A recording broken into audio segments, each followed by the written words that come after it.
So up next, we have a chief blockchain expert and chief identity management system architect in a well-known ICT company. He's ISC registered information system security expert, and he previously worked for 18 years at CGI Federal USA office. He's a director of cybersecurity for part of his time. He consulted the U.S. federal government, financial institutions, and utilities companies as a CGI executive consultant. So please welcome to the stage Ken Wang with THEKEY.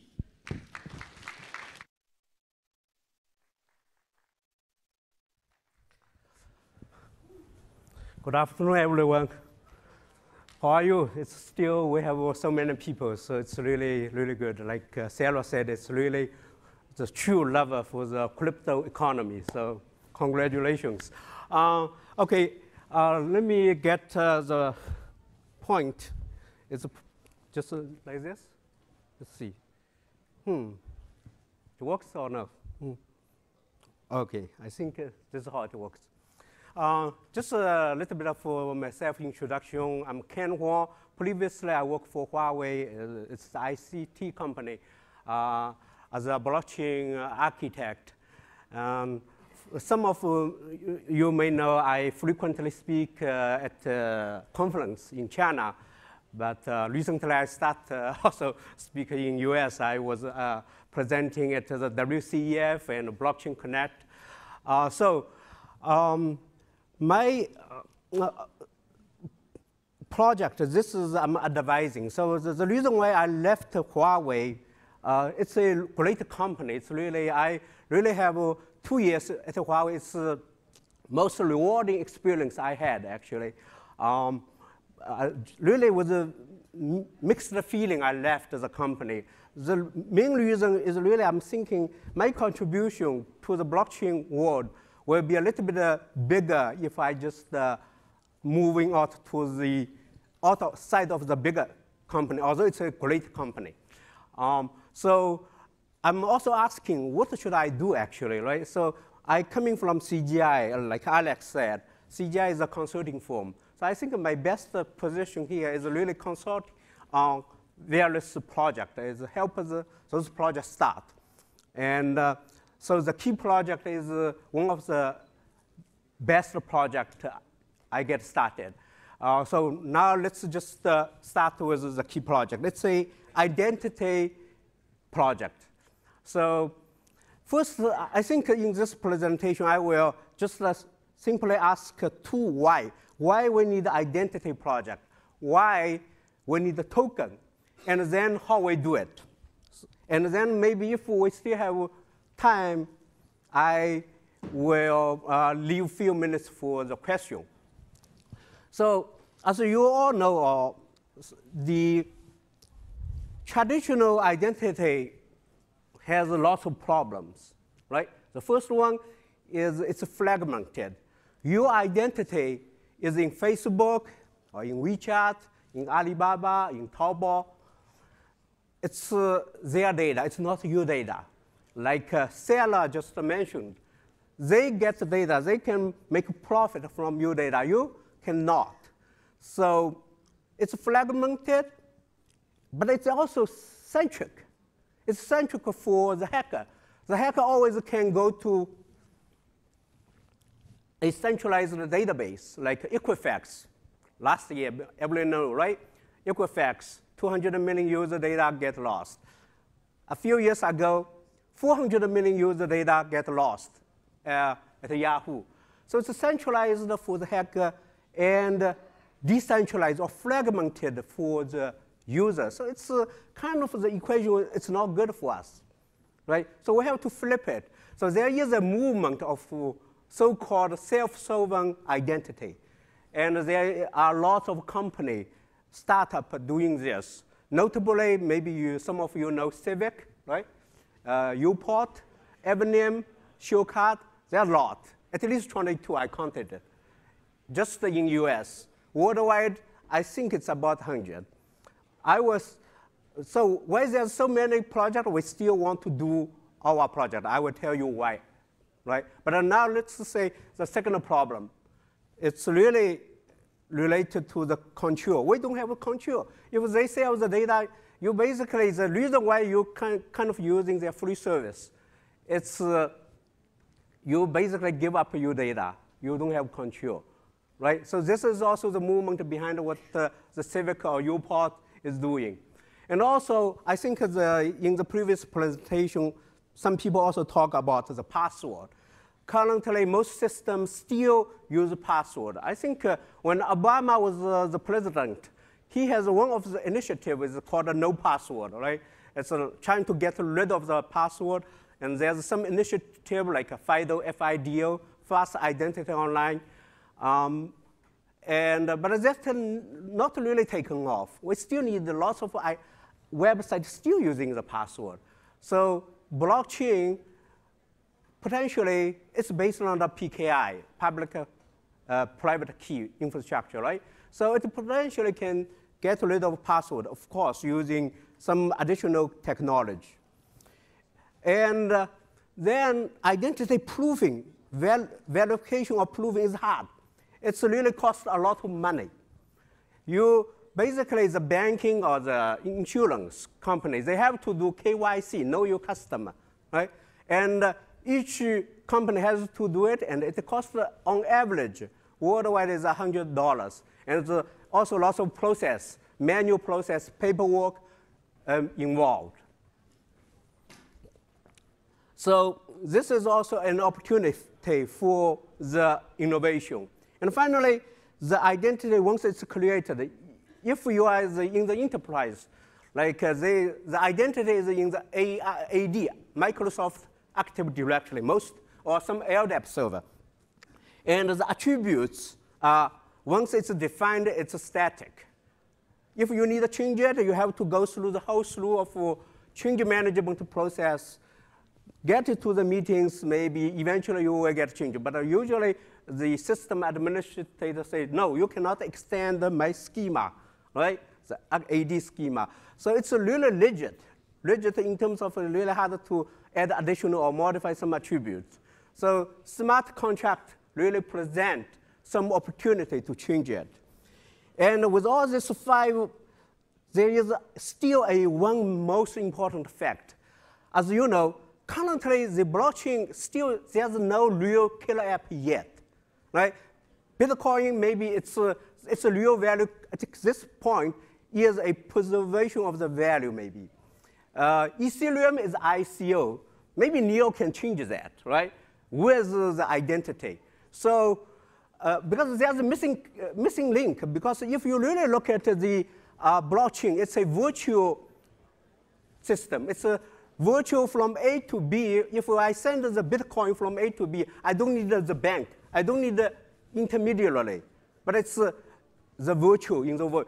There is a missing link is the physical. How can you establish the physical identity to the virtual identity? How this link works?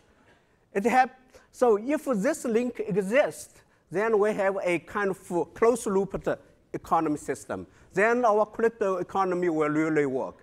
So in many situations, in many cases, in the conference or in some, when I was in China, I always say the real killer app is the identity. It's not yet. So we are trying to do that. And I also agree, the smart contract, as the previous presenter also, but the real foundational piece, the key project is trying to do is to build an identity layer for both public chain and the private chain. Okay, so now I ask the second question, like why need a token? Like you have identity, you may not need the token, right? So some of maybe I have very contrary kind of viewpoint compared with some of the thinkers. I think in a decentralized, trustless system, we have to have the token, because token is like a blood in the circulatory system. If we really look at the ecosystem as an organic system, you need the blood. And the token is the blood. And the token is also glue, because it's glue the participant in the system together. Because of incentive, you have the token, right? And it is also smooth. It can smooth your transaction. Maybe some of you know there is a Hyperledger fabric, right, in consortium. It does not have the token, right? And the problem with this consortium chain without the token is if you really need to do the transaction, you have to involve the banks, involve SWIFT, especially on the cross-border transaction. And that will take time. And it is also includes the cost. Maybe some of you know it's a T+1 or T+2. It's basically trade is not equal to settlement. And the currency, the token, it can enable this trade as settlement. Once the trade happens, then this settlement happens. So this really smooths the transaction, right? So those are important. But how can we use the token in our system, right? I just give some example here. There's more example, but here's some example. The consumer can get a reward by providing data. It's self-solving identity. I give you data, you need to pay me. Otherwise, I don't give you data. It's not Facebook say, hey, I give out to you data, I get paid. No, that will change, okay? Time will come. Now it's not, but the time will come.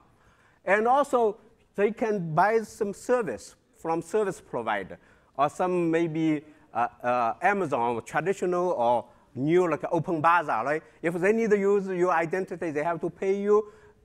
Eventually, they can target you, and then you can buy the service from them, right? Buy the merchandise.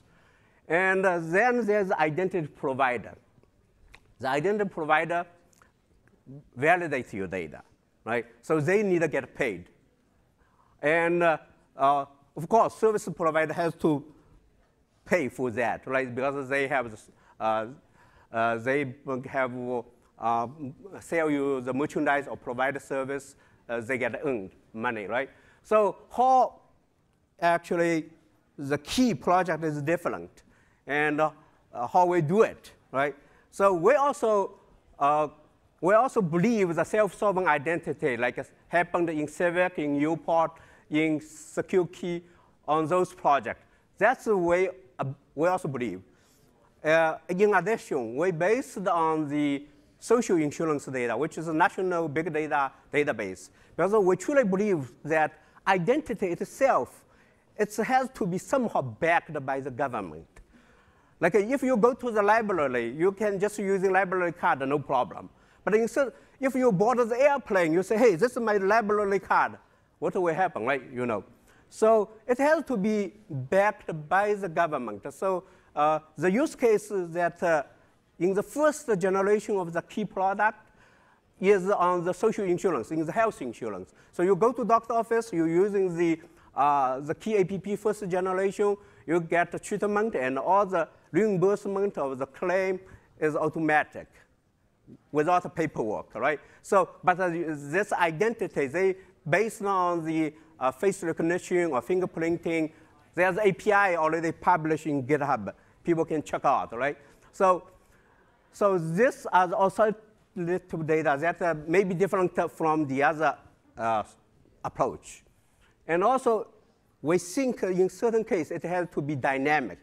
Dynamic meaning that if you want to fly the airplane, right? In the future, that's the vision, right? You bring your APP or some biometric identification, you board the airplane, they will have to check if you are in the no-call list or no-fly list, right? Or if you're a fugitive, or you somehow you cannot fly. So that's all dynamic. It's not just a static self-solving identity there. There is some part which is dynamic, which is additional, that has to be real-time checked.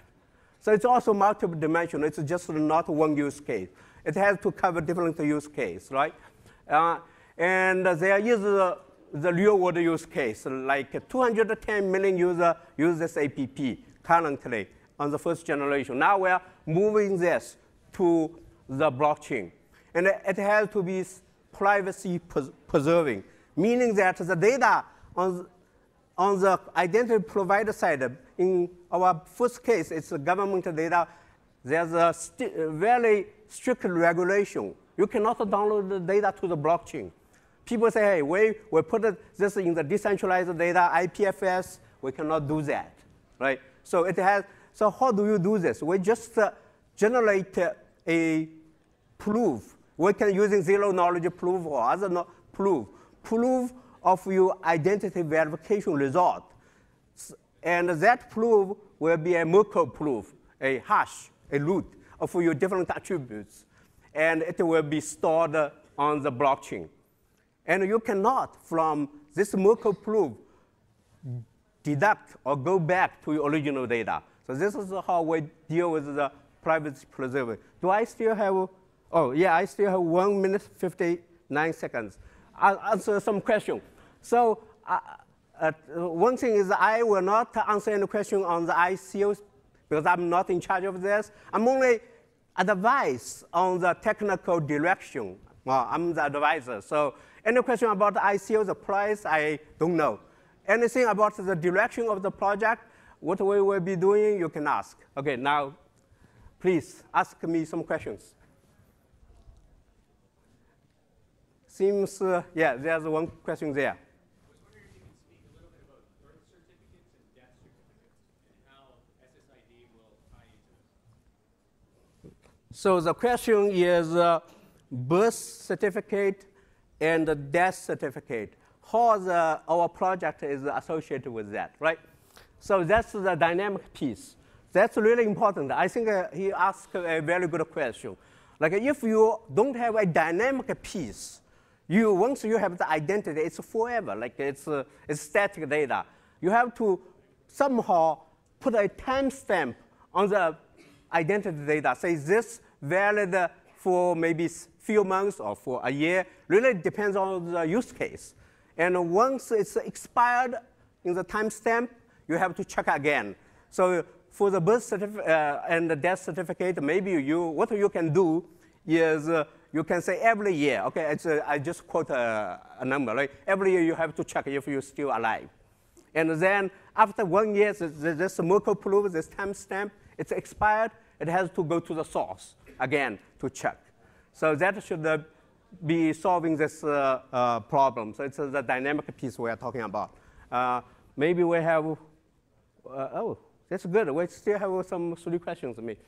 Come on. Any questions here? If no question, I don't want to hold the stage. So thank you, everyone. If you have more questions, ask me later. Okay?